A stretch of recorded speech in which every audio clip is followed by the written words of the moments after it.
Anthrocon is the largest furry convention in the world, but after this announcement, things might change. What am I talking about? Let's find out in today's video. Are you ready? Let's go! Hi there, I'm Kame the Turtle, and you are watching Turtle Time. Anthrocon is known to be one of, if not the largest furry convention in the world. But after an announcement they recently made, things might change. To put that in perspective on how large Anthrocon is, in 2024, they had a grand attendance of over 17,500 to show up. That's not to sign up and couldn't make it. That's who could show up in the building itself during the convention. Now as such, that's a lot of furs in one place. And it seems to have been known to have been grinding to something of a halt in recent years from Anthrocon. What do I mean by that? I mean that hotels as far out as 20 minutes drive are fully booked from attendance for this one convention. And convention lines are a mess, with people standing in line from anywhere between 2 to 4 hours being the maximum time I heard of. So similar to like riding the brand new ride at Disney World. And that's just to get inside the door to pick up your badge. In addition to that, the fursuit parade has been known to go on for a few city blocks from end to end. And things might need change. So on October 17th, Anthrocon put out an announcement on their YouTube channel. Yes, they have their own YouTube channel, where they made the announcement that they're making a few changes. Number one change is that they're going to be limiting the people who can participate in the fursuit parade. They don't really go into much detail in the video on who can participate and who can't. Will only be full suits, partial fursuits. How about handlers? Or how about that one guy who's just wearing a generic fox mask they got from the dollar store?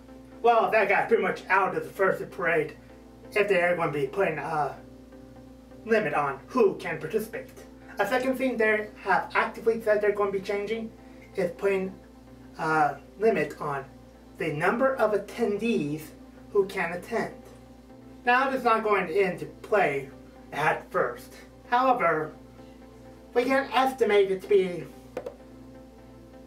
on average, maybe 20,000 at the high side. But that means once the tickets are sold out to attend, they are sold out. You cannot attend the convention. Well, you cannot attend the convention proper. You can hang out outside the convention space itself. But if you try to sneak into the main convention lobby, then you might get kicked out. So take that with a grain of salt. These are the two major points I took away from the video. Limiting who could participate in the fursuit parade and the number of attendees. But you might be saying, how could they do that? I want to attend this convention, and if they put a limit on it, how can I attend it? Or I want to be part of the fursuit parade no matter what, even if I'm just wearing a shirt from Hyena Agenda.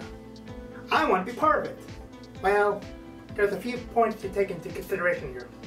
I'll start with the fursuit parade angle first. First point to worry about is the fact that whole hallways and even streets might be blocked off by the people marching through the hallways to do this fursuit parade. And as such, it could be potentially a fire hazard if it goes on for an extended period of time. Second point is if they're outside. Because this typically happens in July in North America, that means it's going to be hot out typically. And full suits will be baking. Even in air-conditioned spaces, they were going in high double digits. Sometimes even triple digits, depending on how long they fursuited. So put them outside where there's no air conditioning for hours at a time, and you have a potential health hazard where people could be fainting or suffering from dehydration. That is no fun. And a lot of people will refuse to break the magic to get a drink of water. So it might be on them for those who refuse to break the magic. But at the same time, I don't blame them. So the necessary effect of having to limit who can participate in the Verifed parade is a must in my opinion. Now, for the attendance cap. A lot of it involves the limit on the space itself. The hotel or convention center only has a max capacity of so much before the fire marshals aren't going to be happy with them because major fire hazard. And as such, until they can get a bigger venue, they're limited due to the space available. And for those of you who say, why don't they just move to a new city, somewhere with a larger venue? It's because they can't. Anthrocon and the city of Pittsburgh have fused together in the weekend of Anthrocon. So much so that Anthrocon is easily within the top 5 earners for Pittsburgh on event schedules. So they really have to limit it. But for conventions that can move to new spaces, they could potentially outgrow Anthrocon, whereas Anthrocon has baked themselves into the DNA of their city. And until the city builds a larger venue space, they're stuck with the numbers that they have. Now I'm not going to touch upon the hotel issues, because that is out of my scope of expertise. There might be other furries who can talk about it. I'm not one of them. But I can tell you this. For the registration issues, it might work better if they had more people manning the registration desks. But that would mean having more volunteers, because Anthrocon is in fact a non-profit organization.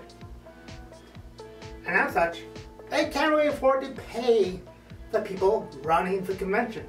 The people running around with signs saying, hey, line ends here, selling merch for the convention itself,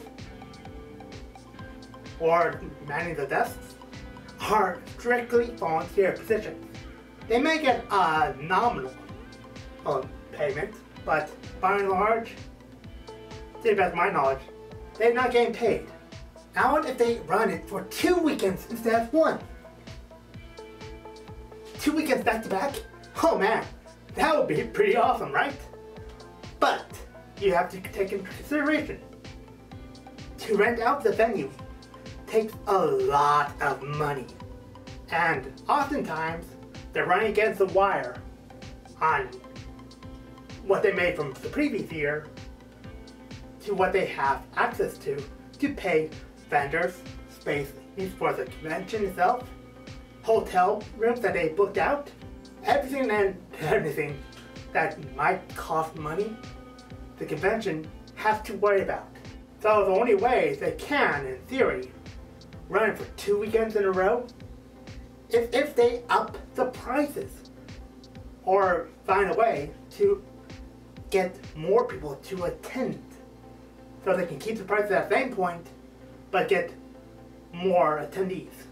But once again, we're capped out already. Until they build a larger venue, they can't add more. They would have to have like 40,000 people attending to be able to afford to run 2 weekends in a row. And that's just to keep it at the current price point. I know, this is kind of concerning. What do you think can the answer be for Anthrocon? Are they shooting themselves in the foot with this announcement? Or are they making the best choice possible? Let me know in the comments below. I'd love to hear your opinions on it. And if you want to see a nerd convention video, you can see that one linked in the card above and description below. Or if you want to see another video in channel, make sure you subscribe to the channel if you haven't already. Hit the bell for notification when my next video airs. leave a like, a big comment, share with friends, family, other furry friends you might know, and I hope to see you all next time. Johnny.